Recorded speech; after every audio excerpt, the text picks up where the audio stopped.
Hello students, welcome to our YouTube channel. Today in this video lecture we will study English workshop 1.2. We will study about our English workshop 1.2. The name of the chapter was An Encounter of a Special Kind. So take out your textbook in front of you and take out page number 12. Open page number 12.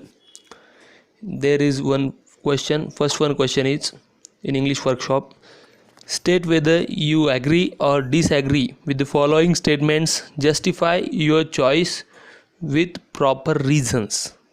What we have to do in this question, we have to just tell whether we are agree with that statement or we are disagree with that statement, and also we have to justify our statement with proper reason.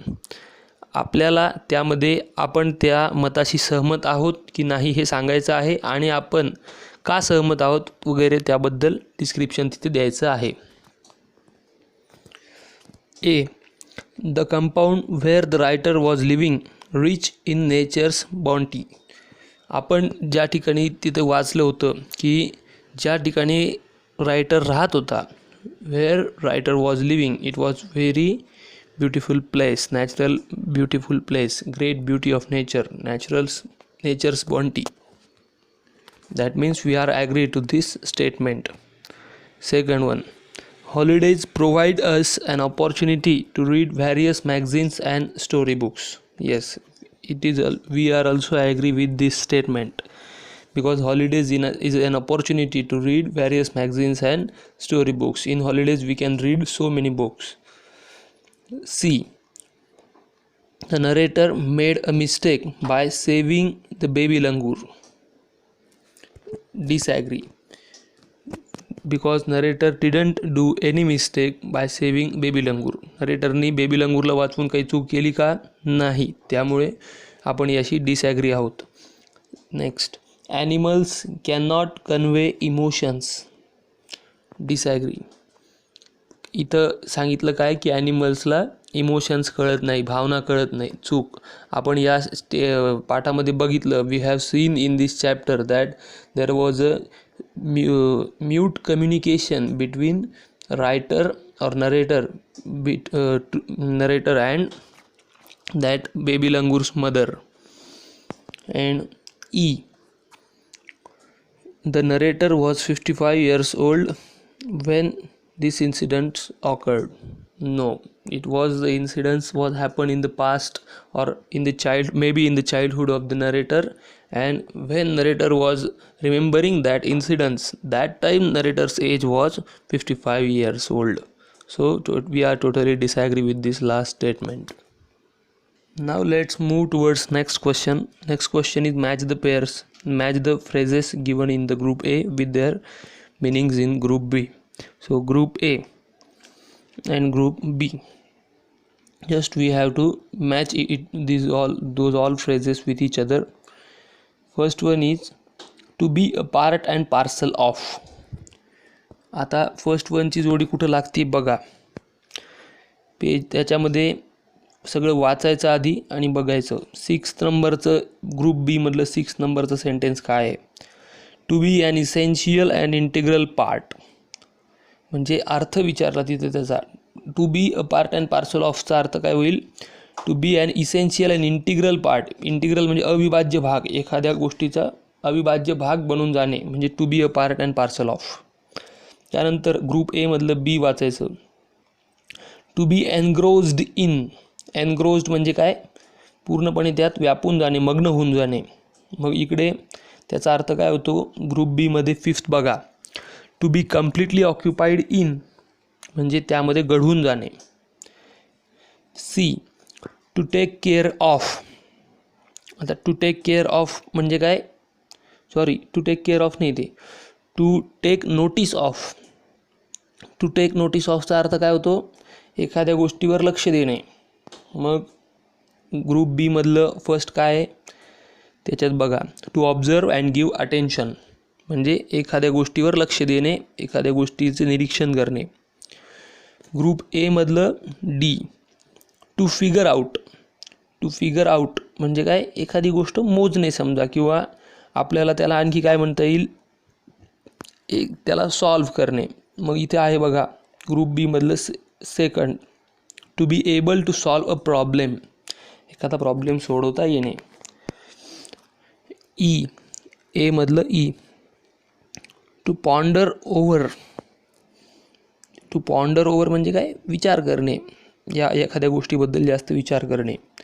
Fourth number बघा इकडे, to think about seriously, एखाद्या गोष्टीबद्दल seriously विचार करणे. त्यानंतर to be ओव्हरहेल्म bye, याचं 7 number बघा इथे काय आहे, ओव्हरहेल्म म्हणजे काय की एखाद्या गोष्टीबद्दल जास्तच भावनिक होऊन विचार करणे. To be affected emotionally and powerful way, in a powerful way. नंतर in a flash, in a flash म्हणजे तर लगेचच, फ्लॅश कसा लगेचच चमकतो तसं इन अ फ्लॅश म्हणजे एका क्षणार्धात, म्हणजे व्हेरी क्विकली. इकडं 8 नंबर बघा. आणि इकडे शेवटचं टू फाइंड अ सोलॅस म्हणजे शांतपणे असं शांतता मिळणे. इथे बघा दिलं आहे to find comfort and peace. So it was question number 2.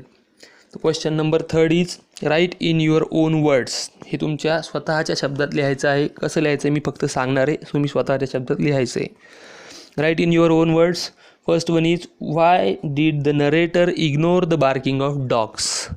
नरेटरने डॉग्सचं जे भुंकणं होतं, बार्किंग होतं, त्याला का इग्नोर केलं, का दुर्लक्ष केलं.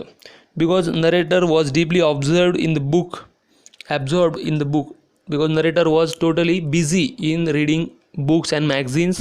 He was totally engrossed in it, and that's why he ignored to the barking of dogs. असंही त्याने केलं असेल की तो वाचण्यामध्ये बिझी होता म्हणून त्याने इग्नोर केलं असेल.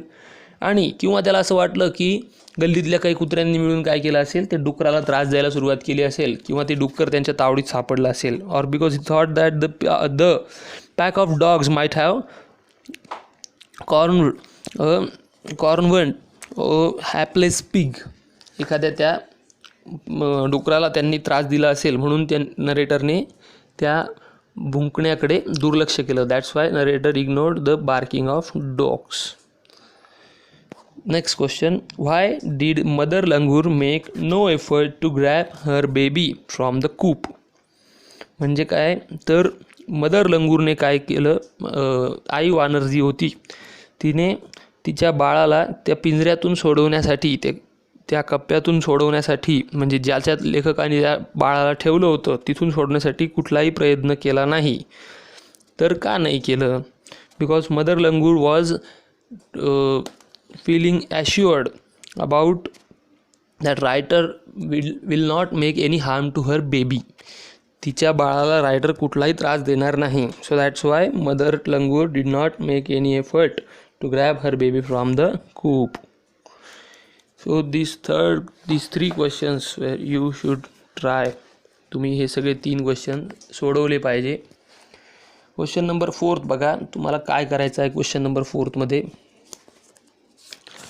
क्वेश्चन नंबर 4 मध्ये तुम्हाला तिथे बघा, read the text carefully and arrange the occurrence of happenings in the text in sequential order. तुम्हाला हे सगळं सिक्वेन्सली लावायचं आहे की पहिले कोणती घटना घडली, नंतर कोणती घटना घडली, नंतर काय घडलं, नंतर काय घडलं, हे सगळं सिक्वेन्सली लावायचं आहे. सगळ्यात पहिले कोणती घटना घडली तुम्ही स्वतः बघायचं, त्याच्यामध्ये व्यवस्थितपणे अरेंज करायचं त्याला, आणि ती घटना तिथे सोडवायची आहे. व्यवस्थितपणे त्याचं सिक्वेन्स लावायचं आहे. त्यानंतर नेक्स्ट किंवा पहिल्यांदा इथं एकदा मी सांगतो बघा काय की सगळ्यात पहिली घटना घडली काय की रायटर पुस्तक वाचत होता. Writer was engross in various magazines and story books. त्यानंतर काय झालं, त्याच्यामध्ये तो बिझी होत गेला खूप. He was totally absorbed. त्यानंतर काय झालं, त्यानंतर त्याला डिस्टर्बन्स वाटायला लागला थोडासा, त्या घरच्यांचा घोरण्याचा वगैरे. त्यानंतर काय झालं तर काहीतरी भयंकर घडलं, काहीतरी त्याने भयंकर बघितलं. He saw something horrible. त्यानंतर काय झालं तर रायटरला काहीतरी एक ती भयंकर गोष्ट बघून एक टेरिबल कस्टम, एक खूप अशी परंपरा आठवली एक प्राण्यांमधली. त्यानंतर काय झालं तर सगळेजण ती घटना बघायला गेले आणि त्याच्यावरती तिकडे त्या माकडावरती दगडं फेकू लागले. Started throwing stones.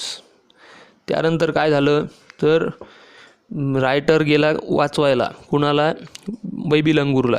So writer catch the baby langur's tail. त्यानंतर काय झालं, त्याला रायटर बेबी लंगूरला घेऊन कुठे आला, बॅकयार्डला आला. त्यानंतर काय झालं तर writer offered banana to baby langur. त्यांनी बनाना दिलं खायला. त्याच्यानंतर काय झालं तर त्याची आई, त्या बेबी लंगूरची आई तिथे बघायला आली. So writer access to her and to see her baby. त्यानंतर काय झालं तर रायटरने तिच्या डोळ्यात बघितलं and writer could not forget to that in the look her eyes. त्यानंतर रायटरला कळालं की food is not only the means of communication while we talk with any animal. कुठल्याही प्राण्यासोबत जेव्हा आपण बोलतो तेव्हा फक्त त्याला फळ देऊन किंवा काहीतरी खायला देऊन त्याच्याशी संवाद साधणे हे होऊ शकत नाही, तर आणखीही वेगळ्या प्रकारे आपण संवाद साधू शकतो. आणि त्यानंतर काय झालं, रायटर 55 इयर्स ओल्ड असताना रायटरला आजही तो इन्सिडन्स तसा आठवतो. Writer fondly remember that encounter. तर हा थर्ड क्वेश्चन होता, फोर्थ क्वेश्चन होता. फिफ्थ क्वेश्चन आहे, discuss the following and write about it in your own words in 5-6 lines. हे तुम्हाला 5 ते 6 लाईन्समध्ये तुमच्या स्वतःच्या मनाने लिहायचं आहे. काय क्वेश्चन आहे बघा. What would you do if you found an injured bird while returning from your school. तुम्ही तुमच्या शाळेतून ज्यावेळेस घरी येता त्यावेळेस घरी येताना तुम्हाला एक पक्षी सापडला. कसा पक्षी, ॲन इंज्युअर्ड बर्ड. इंज्युअर्ड म्हणजे जखमी पक्षी सापडला तुम्ही शाळेतून ज्यावेळेस घरी येत होतात त्यावेळेस. While returning from your school you found an injured bird and then that time what would you do. अशा वेळेस तुम्ही काय कराल. जे जे आपल्याला वाटतंय ते सगळं लिहायचं. मग त्यामध्ये आपण त्या पक्ष्याला मदत करू. मग आपण लिहू शकतो त्यात I will help to that bird किंवा I will provide first aid medicine to that bird. मी त्याला पहिले प्रथमोपचार देईल. I will try to give it water. आम्ही त्याला पहिले पाणी देण्याचा प्रयत्न करू. I will try to provide some food to that bird. किंवा मग हळद असेल एखाद्याकडे, हळदला टर्मरिक म्हणतात. I will try to apply turmeric on its wings. त्याच्या विंग्सला काही जखम झाली असेल तर त्याच्यावर आम्ही हळद वगैरे लावू. असं काहीतरी 3-4 वाक्य मनाने, तुमच्या 5 ते 6 वाक्य मनाने लिहायचे आहेत या क्वेश्चनमध्ये. त्यानंतर काय, what opinion do you form about the narrator from the story. नरेटरबद्दल तुमचं मत काय बनलं किंवा नरेटरबद्दल तुमचं मत काय आहे ही स्टोरी वाचून. आपण 2-4 गोष्टी सहजपणे सांगू शकतो. Because that narrator is very kind person, narrator is very helpful person, narrator has sympathy or narrator has compassion about animals in his mind, narrator had habit of reading, narratorला वाचण्याची सवय सुद्धा होती. and narrator showed his kindness by helping that baby langur. Baby लंगूरला वाचवून, baby लंगूरला मदत करून नरेटरने त्याचा दयाळूपणा दाखवला. And also narrator was fearless person. Narrator हा फिअरलेस होता. फिअरलेस म्हणजे काय, निर्भय, न घाबरणारा होता. Because narrator did not afraid about that big langur. त्या मोठ्या माकडाला नरेटर घाबरला नाही. And narrator had mindset about solving the problems solve करण्याचा माइंडसेट नरेटरकडे होता. and so many aspects of the narrator's personality that we can see in this chapter. या चॅप्टरमध्ये आपण नरेटर्सचे असे वेगवेगळ्या पर्सनॅलिटीजचे ॲस्पेक्ट बघू शकतो. So let's move towards next question number 6. Question number 6 is, now complete the following and right a paragraph on each of the given activities. आता इथे काय करायचं आहे बघा, इथे तुम्हाला कंप्लीट करायचं आहे हे मदर चाइल्ड आणि त्याच्या पुढे लिहिलेलं आहे रिलेशनशिप. आई आणि मुलाचं रिलेशनशिप कसं असतं, आई आणि मुलाचं नातं कसं असतं याच्याबद्दल तुम्हाला काही इथे हे फील करायचं आहे, हे भरायचं आहे आणि त्याच्यावर एक पॅरेग्राफसुद्धा लिहायचा आहे. मग मदर चाइल्ड रिलेशनशिपमध्ये इथे त्यांनी एक लिहून दिलेलं आहे की लव अँड ॲफेक्शन. लव अँड ॲफेक्शन म्हणजे प्रेम आणि वात्सल्य, माया, हे मदर चाइल्ड रिलेशनशिपमध्ये असतं. त्यानंतर म्युच्युअल अंडरस्टँडिंग, एकमेकांना मदत करणे किंवा एकमेकांना समजून घेण्याचा प्रकार. इन्स्पायरेशन, एनकरेजमेंट, आई मुलाला इन्स्पायर करते, एनकरेज करते. टेकिंग केअर, हे पण लिहू शकता. नर्सिंग म्हणजे त्याचं पालनपोषण करणे. त्यानंतर keeping healthy to our child, त्या चाइल्डला हेल्दी ठेवणे. त्यानंतर प्रोव्हाइडिंग फूड, त्याला चांगलं वेळेवरती जेवण देणे. ट्रस्ट प्रोटेक्शन, आईच्या कुशीतच बाळाला सुरक्षित वाटतं. हे सगळ्या अशा ज्या गोष्टी आहेत हे सगळ्या मदर चाइल्ड रिलेशनशिपमध्ये असतात. मग तुम्ही या सगळ्या इथे ज्या रिकाम्या जागा आहेत त्यामध्ये ते तुम्ही भरायचं आहे आणि त्याच्याशी रिलेटेड एक पॅरेग्राफ लिहायचा आहे मदर चाइल्ड रिलेशनशिपमध्ये. मदर चाइल्ड किंवा ह्याच टायटलखाली पॅरेग्राफ लिहायचा, मदर चाइल्ड रिलेशनशिप, आणि त्या पॅरेग्राफमध्ये तुम्ही maximum 8 to 10 sentences you have to write down in that paragraph. Then next is injured animal and how will you help. एक इंज्युअर्ड ॲनिमल आहे, एक जखमी प्राणी आहे आणि तुम्ही त्याला कशी मदत कराल हे आहे इथं. तर इथे सुद्धा मग बघा एक तुम्हाला पॉईंट ऑलरेडी प्रोव्हाइड केलेला आहे. Provide water or food. त्या इंज्युअर्ड ॲनिमलला आम्ही काय करणार, पहिले काही पाणी पुरवू, पाणी देऊ त्याला किंवा काही खायला देऊ. त्यानंतर आपण काय करू शकतो, pickup that injured animal and bring the home. त्याला आपण उचलू शकतो आणि घरी आणू शकतो. Bandage and apply first aid और गिव फर्स्ट एड. त्याला बँडेज करू शकतो, जिथं लागलं असेल तिथं त्याला प्रथमोपचार देऊ शकतो, कापूस लावून त्याची जखम पुसू शकतो. त्यानंतर टेकिंग केअर इथं पण येईल. Keep it in safe place. त्या प्राण्याला आपण एखाद्या सेफ प्लेसला ठेवू, हे आपण करू शकतो. और विल टेक केअर, आपण त्याची काळजी घेऊ. And we shall try to take care about that animal till it has enough strength. त्याच्याकडं पुरेशी शक्ती येईपर्यंत आपण त्याची काळजी घेऊ. मग ह्याच्याशी रिलेटेडसुद्धा तुम्हाला हे रिकाम्या जागा आहेत त्या तिथं भरायच्या आहेत आणि त्याचा एक पॅरेग्राफ लिहायचा आहे 8 ते 10 वाक्यांचा.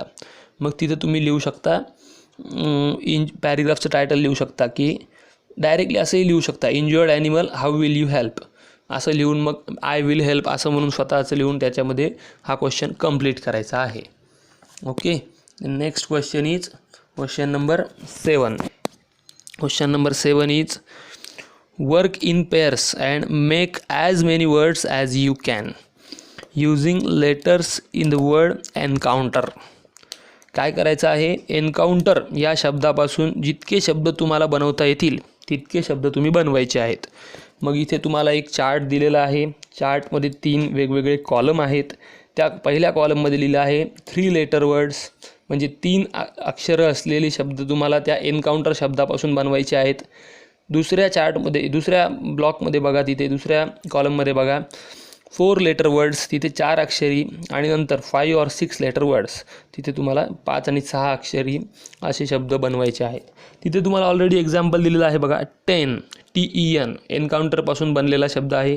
एन्काउंटरमध्ये टी आहे, ई आहे आणि एन पण आहे. इकडे 4 लेटर्समध्ये टूर लिहिलेला आहे, TOUR, मग तोसुद्धा टी आहे, ओ आहे, यू आहे आणि आर आहे. एन्काउंटरमध्ये 4ही अक्षरं आहेत. नंतर एंटर ENTER, हे सुद्धा त्या एन्काउंटर शब्दामध्ये हे 5ही अक्षरं आहेत. तुम्ही असे मनाने जितके जास्त बनवता येतील तितके जास्त बनवू शकता. तिथे तुम्ही मॅक्झिमम कसेही वर्ड काढू शकता. OUT आऊट, त्याच्यानंतर NOT नॉट, RUN रन, असे किती 3 अक्षरीमध्ये तुम्ही जेवढे जास्त बनवता येईल तेवढे करू शकता. माझ्या अंदाजानुसार तिथे तुम्हाला 7-8 शब्द तरी बनता आले पाहिजे 3 अक्षरीमध्ये. 4 अक्षरीमध्ये तुम्ही करू शकता NOTE नोट, त्याच्यानंतर TURN टर्न, असे तुम्ही 4-5 आणखी बनवू शकता. इकडं 5 आणि 6 अक्षरीमध्ये COURT court, ROUTE route, centre, counter, outer असे बरेच शब्द तुम्ही त्यामध्ये बनवू शकता. ते बनवायचे आहेत, ते लिहायचे आहेत. इथे आपले 7 क्वेश्चन्स कंप्लीट होत आहेत. क्वेश्चन नंबर 8 आहे. क्वेश्चन नंबर 8 आहे बघा. 8मध्ये दिले translate the following proverbs in English. दिलेले 2 मराठीमध्ये प्रोवर्ब्स आहेत, म्हणी आहेत 2. You have to translate those proverbs in good English. चांगल्या इंग्लिशमध्ये आपल्याला ते ट्रान्सलेट करायचे आहेत. काय दिलं आहे? पहिलं सांगितलं आहे जनसेवा हीच खरी ईश्वर सेवा. जनसेवा, जनसेवाला पब्लिक सर्व्हिस म्हणता येतं. ईश्वर सेवा म्हणजे गॉड्स सर्व्हिस. मग काय? पब्लिक सर्व्हिस किंवा service to people is indeed God's service असंही म्हणता येतं. किंवा याचं काही वेळेस असंही म्हणता येतं की service to man is service to God. माणसाची सेवा, मनुष्य सेवा म्हणजे जनसेवा म्हणजे मनुष्य सेवा. Service to man is service to God. माणसाची सेवा किंवा लोकांची सेवा हीच खरी ईश्वराची सेवा आहे. लोकांची सेवा कराल तर त्यालाच ईश्वराची सेवा आहे. नेक्स्ट, पेरावे तसे उगवते. पेरावे तसे उगवते. As you so, SOW, so म्हणजे पेरणे. As you so that it will grow. जसं तुम्ही पेराल तसं ते वाढेल किंवा उगवेल. मग किंवा आणखी असं पण येतं ॲज यू सो शाल यू रीप. REAP, रीप म्हणजे उगवणे असं पण येतं. तर हे ट्रान्सलेशनचा टास्क होता. हेही तुम्हाला कंप्लीट करायचं आहे तुमच्या नोटबुकमध्ये. Total 8 question that we have completed in this lecture now. Question number 9मध्ये काय आहे बघा. Write a paragraph and give an appropriate title to it. काय करायचं आहे? एक पॅरेग्राफ लिहायचा आहे आणि त्याला ॲप्रोप्रिएट व्यवस्थितपणे एक टायटल द्यायचं आहे. कसं लिहायचं आहे बघा. तिथं तुम्हाला काही पॉईंट्स दिलेले आहेत. Use the following points. तिथे दिलेले पॉईंट्स वापरायचे. पॉईंट्समध्ये काय दिलं आहे? बर्ड्स अँड ॲनिमल्स, पक्षी आणि प्राणी. लव अँड ॲफेक्शन, प्रेम आणि वात्सल्य किंवा प्रेम आणि माया. लॉयल म्हणजे निष्ठा, वफादारी. आवर बेस्ट फ्रेंड्स, आपले खूप चांगले मित्र आहेत. आता इथं या लिंकवरून तुम्हाला लावता काय येतं की पक्षी आणि प्राणी हे आपले चांगले मित्र आहेत. Birds and animals are our best friends. असे ह्या पॉईंट्समधून तुम्हाला लिंकअप करायचं आहे आणि एक पॅरेग्राफ बनवायचा आहे 10 ते 15 वाक्यांचा. सर्व अस, ते आपली सेवा करतायत पक्षी आणि प्राणी एक प्रकारे निसर्गाच्या माध्यमातून. प्रोटेक्शन अँड सेक्युरिटी, त्यांचं प्रोटेक्शन झालं पाहिजे, त्यांना सुरक्षा दिली पाहिजे आपण. And kindness and honest compassion, आपण त्यांच्याविषयी दया ठेवली पाहिजे आणि प्रामाणिक राहिलं पाहिजे, ऑनेस्ट राहिलं पाहिजे. आणि कम्पॅशन म्हणजे दया असली पाहिजे. And do not hurt or destroy, त्यांना कुठल्याही प्रकारे आपण डिस्ट्रॉय करायचं नाही किंवा नष्ट करायचं नाही किंवा त्रास द्यायचा नाही. अँड लोनलीनेस, आणि असेही काही प्राणी पक्षी असतात की जे do not hurt or destroy us, आपल्याला ते कधीही नष्ट करत नाही किंवा आपल्याला कधी त्रास देत नाही. असेही खूप प्राणी पक्षी आहेत. अँड लोनलीनेस अवॉइडेड, एकटेपणा जो आहे ते एकटेपणाला अवॉइड केलं. तर ह्याच्याशी रिलेटेड तुम्ही एक पॅरेग्राफ बनवायचा आहे. मनाने एक 8 ते 10 वाक्य हे सगळे पॉईंट्स वापरून जसे लिंकअप करून हे पॉईंट लिंकअप करून तुम्हाला बनवता येतील तसा एक पॅरेग्राफ बनवायचा आहे. आणि इथे आपण या चॅप्टरच्या 1.2च्या वर्कशॉपचे 9 क्वेश्चन्स कंप्लीट केलेले आहेत. We have completed 9 question over here of the chapter 1.2 and encounter of a special kind. तर उरलेले काही एकच क्वेश्चन आहे, तो न्यूज रिपोर्टचा क्वेश्चन आहे. न्यूज रिपोर्ट 5 मार्काला असतं. तर आपण न्यूज रिपोर्ट आणि त्याच्यानंतरची लँग्वेज स्टडी ही नेक्स्ट लेक्चरमध्ये घेणार आहोत. Here we will stop and here is a homework for you. तुमच्यासाठीचा होमवर्क काय आहे? You should complete English workshop. हे इंग्लिश वर्कशॉप तुम्हाला कंप्लीट करायला पाहिजे. क्वेश्चन नंबर 1 पासून क्वेश्चन नंबर 9 पर्यंतचं एक्सप्लेनेशन पूर्णपणे मी समजावून सांगितलेलं आहे या लेक्चरमध्ये. समजलं नसेल तर लेक्चर परत एकदा बघा आणि त्यामध्ये तुम्ही हे 9चे 9 क्वेश्चन्स पूर्णपणे लिहायचे आहेत. त्याचे photographs, take out photographs of this homework and put those all photos on our WhatsApp group. आपण ते सगळे फोटो आपल्या व्हॉट्सअप ग्रुपला टाकायचे आहेत जेणेकरून मी ते चेक करेल आणि तुम्हाला आणखी काही सांगेल. तर नेक्स्ट लेक्चरमध्ये आपण न्यूज रिपोर्ट पाहणार आहोत आणि त्याच्यानंतरची लँग्वेज स्टडीसुद्धा पाहणार आहोत. तर इथं 9 क्वेश्चन्स कंप्लीट झाले, ते तुम्ही सगळे व्यवस्थितपणे करायचे आहेत. Now we will stop here. Don't forget to share this video, tell your friends also, and to join our class. And like this video, subscribe our channel also. Now we will stop here. Bye. Thank you so much.